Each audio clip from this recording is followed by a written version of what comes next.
যুক্তরাষ্ট্রে অবৈধভাবে বসবাসরত অভিবাসীদের জন্য বড় অঙ্কের আর্থিক সুবিধার ঘোষণা দিয়েছে ডোনাল্ড ট্রাম্পের প্রশাসন। চলতি বছরের শেষ নাগাদ যারা স্বেচ্ছায় নিজ নিজ দেশে ফিরে যাওয়ার সিদ্ধান্ত নেবেন তাদের প্রত্যেকে $3,000 করে সহায়তা দেওয়া হবে। রয়টার্সের খবরে বলা হয়েছে, সোমবার যুক্তরাষ্ট্রের department of homeland security DHS এর তথ্য নিশ্চিত করেছে। এর আগে এই সহায়তার পরিমাণ তুলনামূলকভাবে অনেক কম ছিল। বর্তমান প্রশাসন তা 3 গুণ বাড়িয়ে $3,000 নির্ধারণ করেছে। DHS আরও জানিয়েছে যে নগদ সহায়তার পাশাপাশি অভিবাসীদের নিজ দেশে ফেরার জন্য বিনামূল্যে বিমান টিকিটও দেওয়া হবে। খবরে বলা হয়েছে, প্রেসিডেন্ট হিসেবে দায়িত্ব নেওয়ার সময় ট্রাম্প প্রতি বছর 10 লাখ অভিবাসীকে প্রত্যাবাসনের প্রতিশ্রুতি দিয়েছিলেন।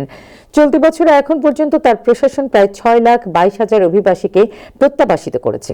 আগামী 2026 সাল থেকে এই অভিযান আরও জোরদার করার পরিকল্পনা নেওয়া হয়েছে।